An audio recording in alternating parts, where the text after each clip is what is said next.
Hello, friends, and welcome to episode 104 of the CUInsight Experience. This episode is brought to you by our friends at PSCU. We love having them as a sponsor to allow us to do the work that we get to do here. As the nation's premier payments CUSO, the folks at PSCU proudly support the success of more than 1,500 credit unions.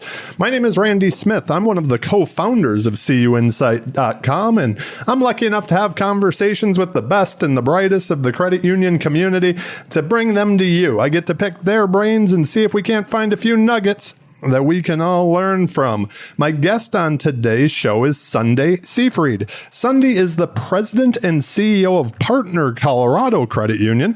Talk about a fun conversation that I learned a ton from, and it left me with even more questions than I started with for Sundie.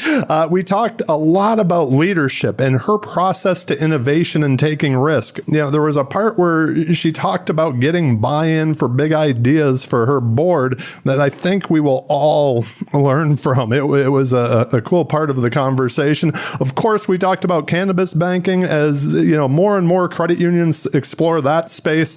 I would tell you, Sundie is the one that you're going to want to talk to. She set up Safe Harbor Private Banking a few years ago, and they have blazed the trail in the space, pun intended. As always, we wrap up the show with some rapid fire questions. Who is that person Sundie thinks about when she hears the word success and why? You'll have to listen to find out. She had an amazing answer. I will tell you, this conversation left me wanting more, as I said. She left me energized. So with that, I give you my conversation with Sundie Seefried. Enjoy. Sundie, welcome to the show. Thank you. Good to be here. Oh, you know, one of the things as I was coming into season 3 of the podcast was I kind of wanted to get back to the basics, you know, look back over a career with the focus of those leadership lessons learned and how we can move this credit union land forward. And with an intro from Jill and then doing a little homework on the old interwebs, you seemed like an amazing guest for the show. So I appreciate you being here today. I've got a big question that I would like to start with. I know you and Partners Colorado Credit Union, you had to make kind of that big pivot that everybody made last year. We all had to do it. And a question that I've been struggling with, so I've started asking on the show, is some of those pivots, and it was amazing. I'll just say it was amazing to watch how quick credit unions moved. All the innovation that, came in very short periods of time. Some of those pivots are probably here for the long run and for the future, but then do all of them need to stick around? Any hacks for, the person out there who's listening, that's trying to start to think what more forward thinking than just that immediate, what their credit union needs to look like in the next, say, 3 years, 5 years, 10 years, and get out of that just kind of today mindset? Yeah, I think that one of the things people keep looking for is, and they keep saying this is, the new norm, right? And they're trying to go back and restore norm to something that's comfortable, something they've been doing all along. And I think that's going to get people caught in a bad situation. I don't think there's any going back after 2020 and 2021. So I think that everything is going more and more into technology, and it would behoove anybody who's going to, build their career in the next 10 years to look at things that they haven't looked at. ITM served us well during the closure. I mean, it's so many members have now gone over to the ITM and drive ups, and they're just so efficient, and they still get to see a face-to-face teller or clerk. And then looking at fintechs, and even I have been studying virtual currency, because there's this big trust factor in virtual currency, and you don't have to touch any money, right? Yeah. So I think that this might just further that cause altogether too. It is interesting. I was talking to someone else recently, and they were, kind of put it into perspective that they think not just in credit unions, but across the board in financial services, the first 3-4 months, we saw more progress than we'd seen in a decade, but things that we were talking about, right? So, I mean, it's an interesting, like you said, to start to even look at the currency side and things like that. I think it's pretty amazing what could happen. From a leadership perspective, we all only have so much bandwidth. So, and I know that was something in the beginning. There were so many conversations that I had with other CEOs about, like, they were just blown away by the productivity that was happening from employees, even like working remotely and things like that. And then come to find out, people are still answering emails at 9:00 at night. And, it would, and I think as leaders, we even maybe had to be there even more to make sure that we were staying connected. But is there anything you're doing to, I guess, create that space to think strategically? Yeah, that's a great question, because strategic thinking, I probably have a different opinion than some people on that. Okay. I am considered a strategic thinker, but I look at strategic thinking like I look at gut instinct. So we always tell our tellers and our staff to remind to use your gut instinct in terms of what you know is wrong or what you know is right. Well, if you do strategic thinking in the same manner, and you are listening to your employees, and you are listening to your board, and you are listening to your members, and especially your member complaints, and that generation behind you, you start bringing it all together. And even the vendors, they always have new things to show you, but you have to listen. And then you can tie all that together in terms of strategic instinct. It comes to you. It's not rocket science, but you have to be curious. You have to learn, and you really have to listen. Oh, you just, that was a big 2020 thing I was working on, was listening better.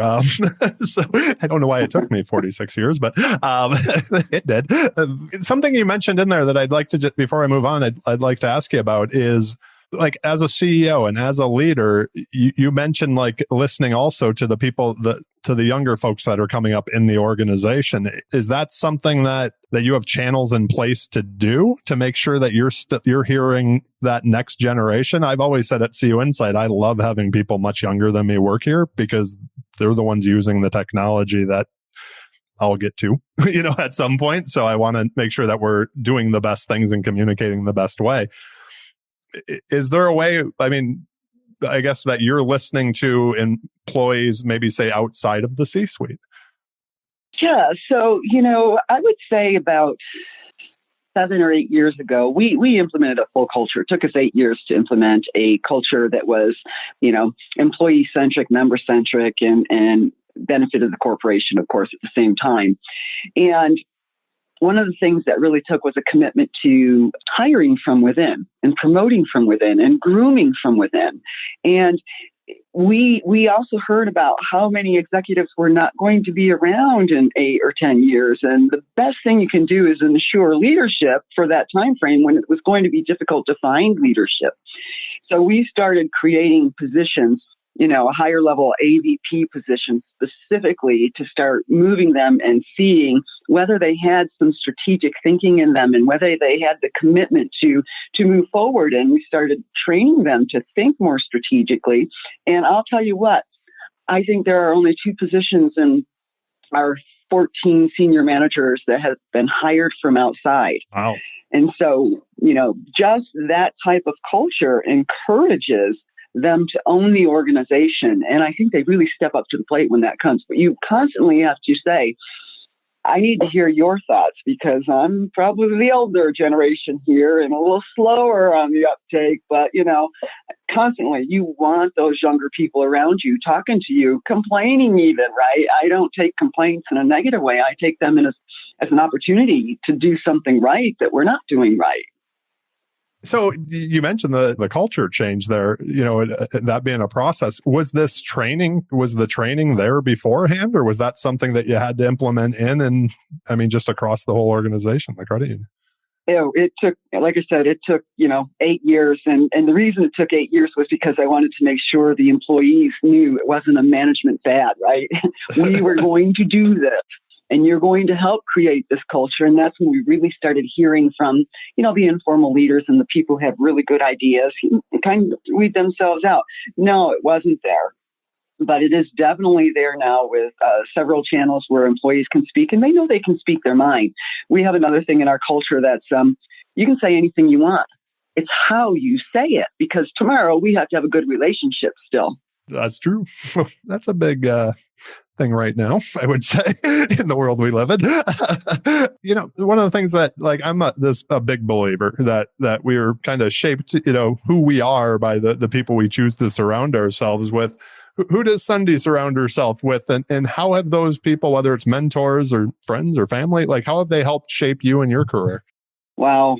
That's an interesting question, because I really do believe in mentoring, and we had a mentoring program in place, to help me mentor a lot of the, around me to help their career. But I didn't never have a mentor. Oh. And I have to say, when I tell people this, they never believe me, but I am a very serious introvert by nature. And I love to spend my time alone. And lucky for me, my husband is also a serious introvert. So, I surround myself and things that allow me to think. And that's where I like to spend my time, in my head all the time. If I do get social, it's usually the grandbabies and sisters and family that I have a very limited social life. But I like it that way. I seem to attract introverts to the show. The listeners have heard me say so many times that I'm an introvert that plays an extrovert on TV and at conferences. So it's like I need to recharge by myself afterwards. It's one of the things that really surprised Jill about me when we first started dating, because she was so used to seeing me at conferences. That's not how I am all the time. So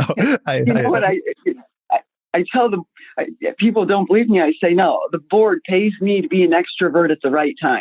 Right, exactly. I get it. That's what we have to do. Yep. So I was really excited to ask you about this, and it's the safe harbor private banking. To me, it feels so timely because more and more states are legalizing cannabis. And, so it does seem to be something that's closer to that federal level. What's the quick elevator pitch? Could you tell the listeners, if they're unfamiliar with this? It was so cool to read about. What is safe harbor private banking, and what issues are you trying to address when you created it? Well, the very short take on that is Safe Harbor Private Banking is just a DBA and division of Partner Colorado Credit Union. But I was trying to mitigate reputation risk. And if we had a little crash and burn there in 6 months, then people would think it was Safe Harbor and not Partner Colorado, right? But where that really turned around was, I was on the phone with somebody the other day, and they're like, "You mean you run Partner Colorado too?" And I'm like, yeah, Safe Harbor is just part of Partner Colorado. What Safe Harbor Private Banking is a division within Partner Colorado Credit Union that specializes in cannabis compliance. They do all things cannabis, but it is a compliance program start to finish. And the requirements are so stringent in this area, we set up a private banking program to take care of that. And while our members and customers, right, may think that we set up private banking as a great service, it really is a compliance mechanism to keep your eyes on the business and the money. And we took that, from that test period and fear of failure all the way up to the point where we have over 500 accounts, 25 employees, and we processed $3 billion last year in cannabis-related funds. Wow, that's amazing.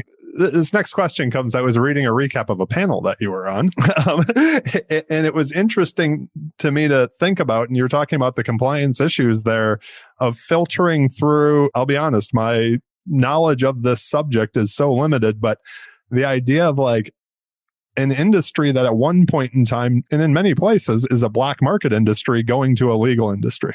And how do you filter? And is that part of the compliance challenge that goes on there, is making sure these are legit operations and not what we normally think of as a pot dealer?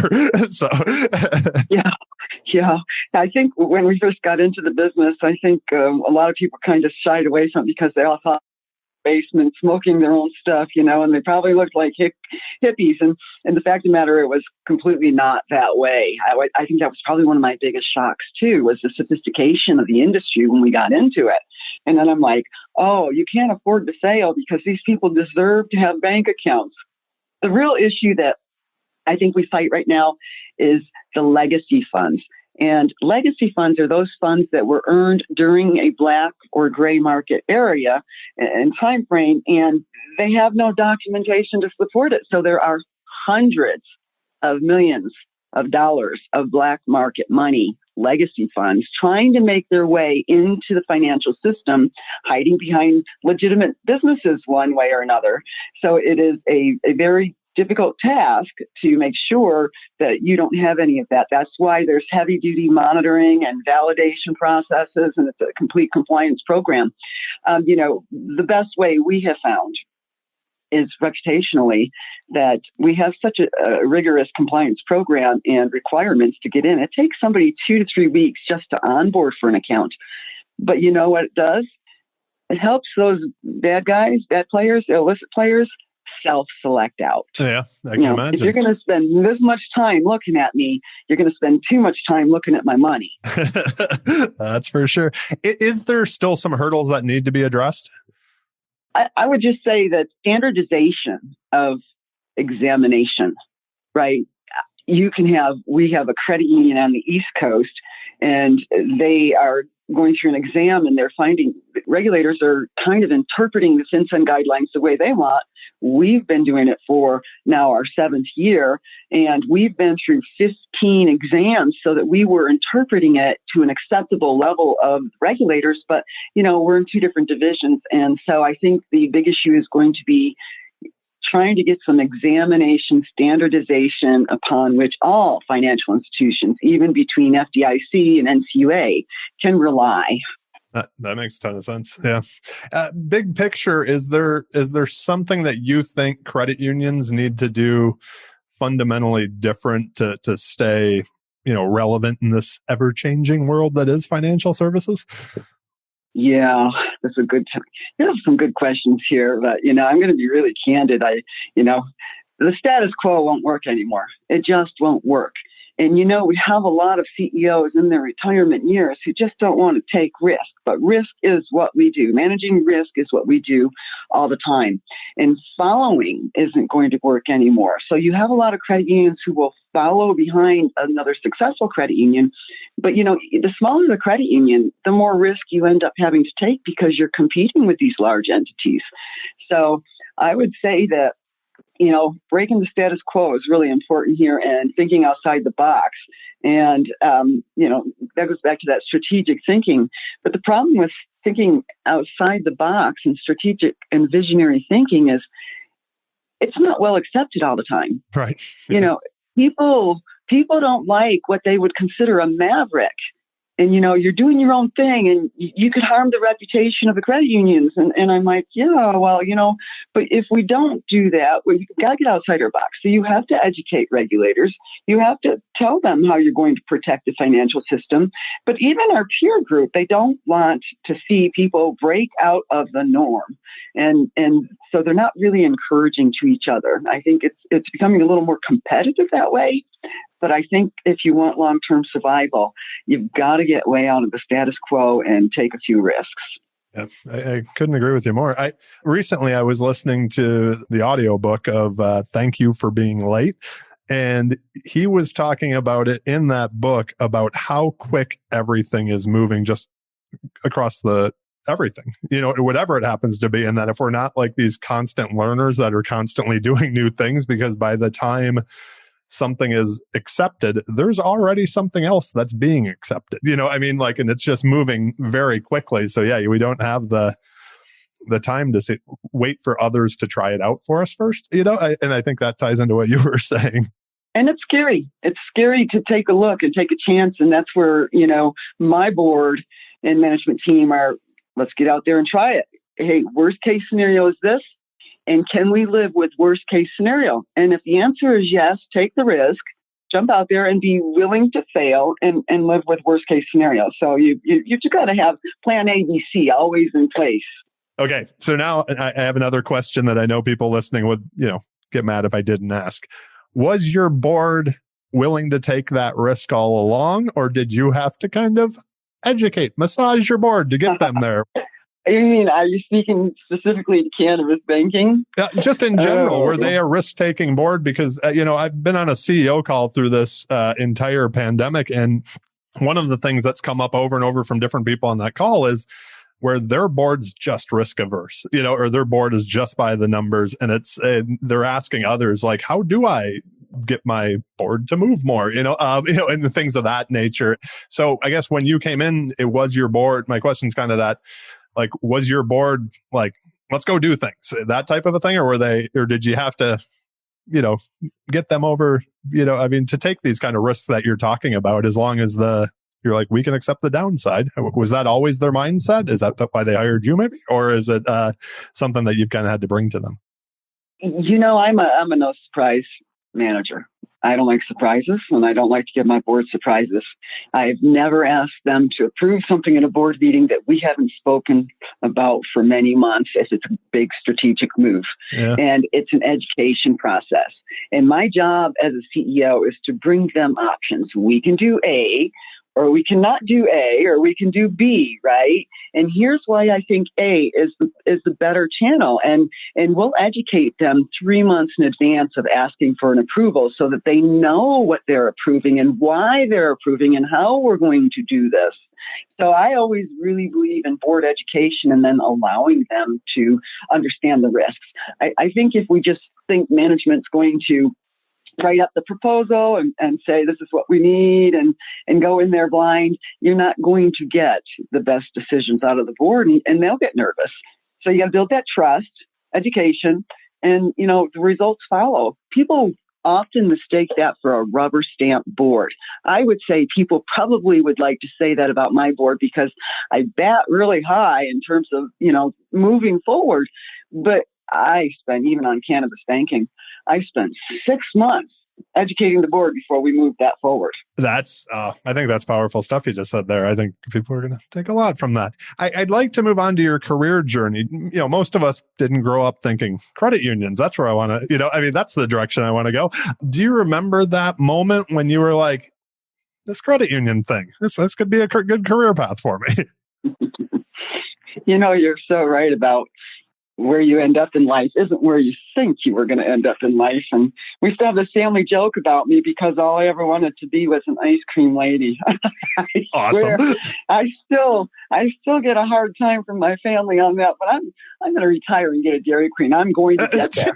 I was going to say, you can set up your own shop. Who doesn't love ice cream? Yeah, but I fell into credit unions too. I'd never heard of a credit union, and my parents were missionaries in Germany. So I was over there and I thought, I'll just kind of see what the job market's like. And there was credit unions in Germany still serving the military.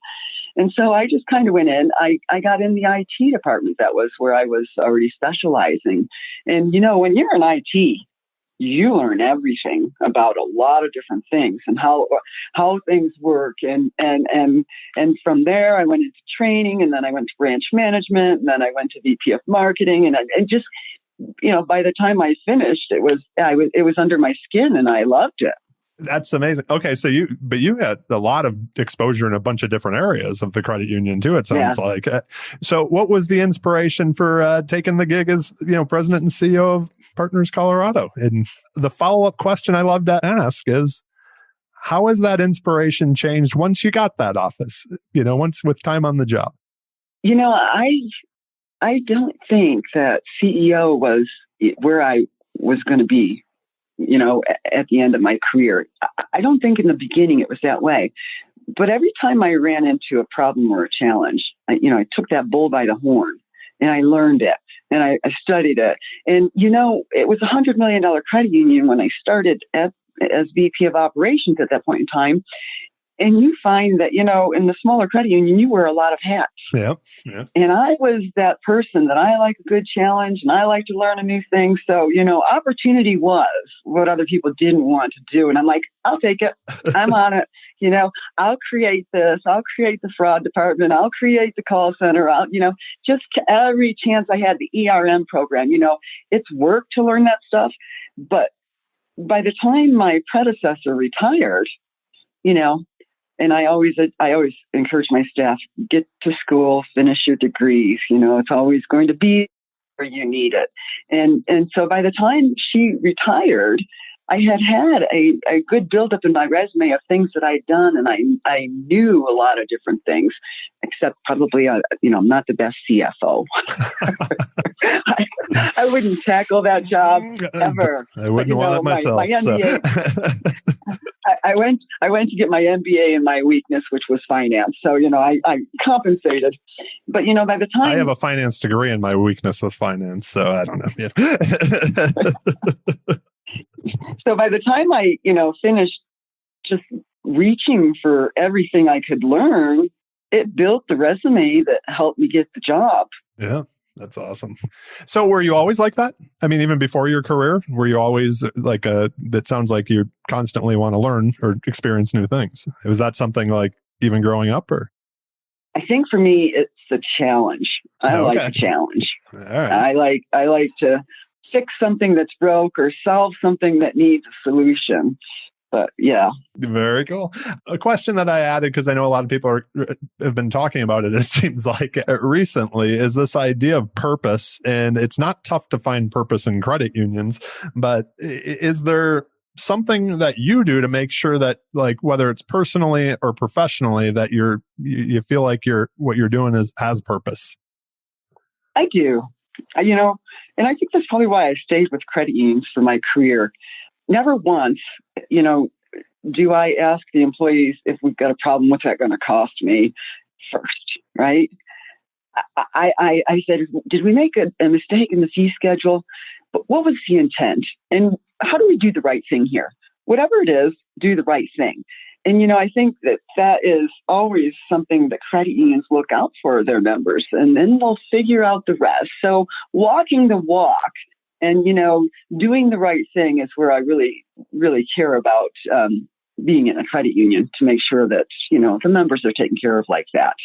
Absolutely. I think that's, and the staff picks up on that. They get it. I know this could be a goofy question, but is there something that you used to do? You mentioned, the different departments that you worked in and everything that you had, that when the CEO chair opened up, it was like, I've already done all this to elevate yourself to that position. But is there something that you used to do that when you kind of look back on it now, you're like, why don't I do that anymore? Like, it helped me get to where I am today. Buy my boss lunch. That's awesome. I love that answer, by the way. Negotiate my next job. Right? No, yeah, that's, yeah. I really can't think. I can't think of what I don't do, but I can tell you what I did do, which was, I've always based my career on competencies. And the more competencies I had, the more valuable I was. And I was very fortunate that that's how our credit union runs. It ran then and it runs now, that they prefer competency over charm. In fact, my board will tell you I'm probably a little ornery, but they prefer having the competency level that we have. So I would say that, I always push my own personal envelope, and the board can see that. Your management above you, when you're moving up the ranks, they can see the person who's going to go again with the status quo, just do the job, or the person who just keeps pushing the envelope. I love that. There's a lot of people that I know want to be a CEO someday who listen to the podcast. So I think that's some great advice. Was that something that you always had in you, or was that something that you kind of developed more with the competencies? Were you always like just putting yourself out there? Yeah, I was one of those, overachievers. Okay. Yeah, that's why you are where you are. Is there a myth about being a great leader that you just think is dead wrong and you would just hope that you never hear again? And I think this is another answer that tells you why I stayed in credit unions for my career. And I just hate this when I hear it, good guys finish last. Yeah. Right. And I am so against that saying, because it's like, I get it, especially having worked in this cannabis industry. I so now love credit unions even more, because I saw what those people are that want to win and what they will do to win. And credit unions wouldn't do that to each other.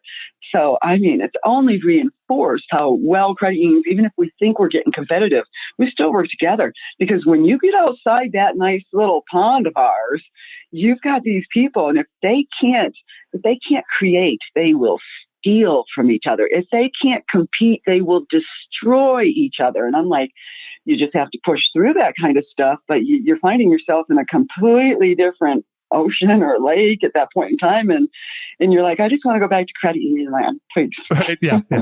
We all like we all collaborate and talk to each other. It is a beautiful place to work, that's for sure. Outside of credit unions, what do you do to recharge? You mentioned your husband, and what does work-life integration look like to you? All right, here is not an example you want to learn from.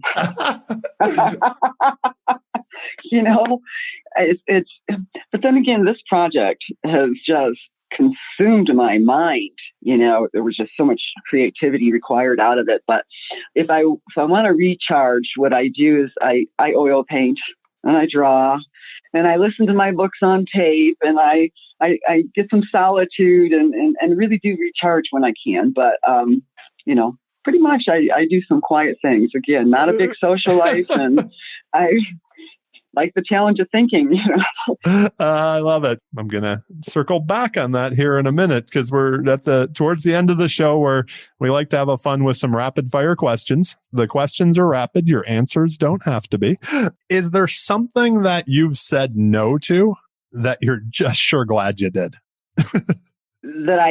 Am I glad that I did, or you're glad that you said no to it? You were like, oh, that could have changed everything if I would have said yes to something, to put it a different way.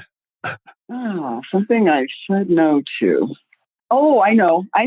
There were these loans coming out of Florida that I said, no, we're not buying any. And I take it that would have turned out terrible if you would have taken some. Yeah. There are some things where, everybody's getting into something and it's got a real big thing. And I always feared that people were looking at cannabis that same way, because I get it. New things are scary. But, if you do your homework and calculate the risk and, you can say no at the right time. You mentioned earlier, and I love it. My guess is it's going to be something around the title, but for this episode, but that with experience, you're like that, trusting your gut, and the more kind of data points you have, right? Like the better your gut probably actually is. So it made me think about that again. Back to the rapid fire questions. What were you like in high school? And did you get in any memorable trouble that you're willing to share with us? All right. I was, I was always kind of the goody two shoes. And a loner at the same time because of introvert nature. And my mother and I made a deal. And the deal was, as long as I maintained straight A's, she wouldn't bug me about skipping school. Okay. I had a tendency to skip a lot of school. You probably couldn't get away with it now, but, I'm a little older, and that was a little longer ago. But you still maintain the straight A's, so that's all that mattered, right? That was it. That was the deal. So back to your audiobooks. Anything that you're currently reading that you think people should read? And in the big question, is there a book that you've either gifted or that you just think everyone should read? So I started, and this is a very long book, but A Promised Land by Barack Obama. I finished that a couple weeks ago, actually, on the audiobook, but I know. And he reads, and it's just really, I didn't know he had such a sense of humor. Yeah. and the trouble it takes to go through it. I mean, he just lays it all out. So it's been real educational in terms of what politics looks like from the inside. And so I listen to it every chance I get, and I'm not far enough along yet. So I get a little ways to go on that one. It's a long book.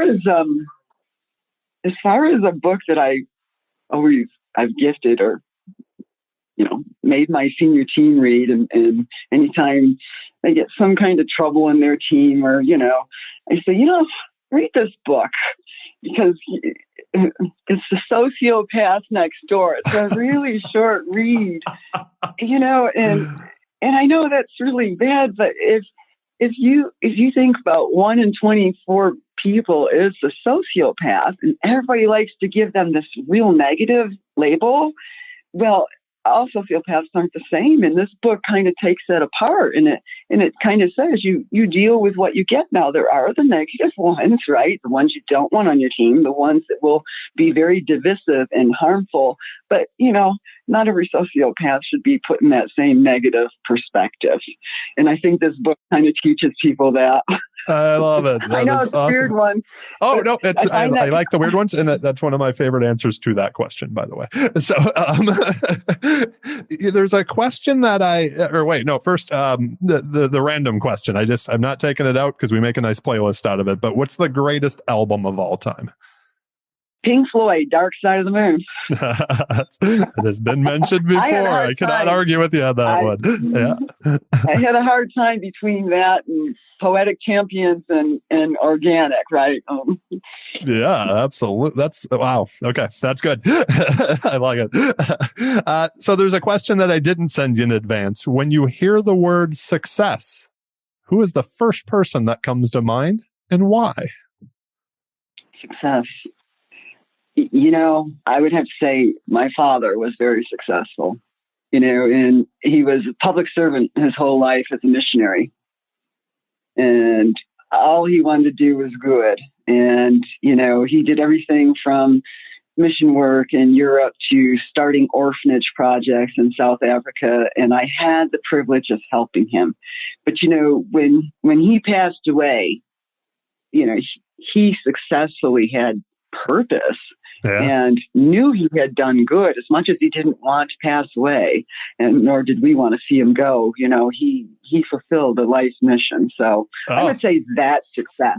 That is beautiful. You just gave me chills. That's the perfect way to wrap up the show. Thank you again so much for being on today. The last question that I have for you, do you have any final thoughts you'd like to share or asks of our listeners? Yeah. I think this younger generation is a great group of leadership coming up, and they're willing to look at things differently, and they have a greater appreciation for breaking the norm. I think they should keep pushing it and get that job done, break the norm, and take your credit union forward. And those of us who are watching over them and grooming them need to really listen to them. Oh, I absolutely love that. Thank you again, my friend, for being on. We'll link to everything we talked about in the show notes. If people have more questions, what's your poison? Is it LinkedIn? How should they reach out to you? Twitter, email? LinkedIn. You can find me on LinkedIn. Absolutely active on LinkedIn. We will link to that as well. Thank you again. I hope you have an amazing day and stay well, my friend. Thank you. It was great fun. Thank you for having me. Before we go, I would like to just take a moment to thank all of you for being you and listening today. And once again, a thank you to Sundie for taking the time out of her, busy schedule to share her experiences with all of us. There's just such amazing leadership lessons that I think she shared today that you only learn over the course of a career. And finally, a big thank you to PSCU. They've been a longtime partner and supporter of ours. So please make sure to click on their link in the show notes and give them some love. See everything they have going on to help better the credit union community. Last thing, don't forget to subscribe on your favorite podcast player: Apple, Spotify, Stitcher, iHeartRadio, Amazon. We're everywhere, quite honestly.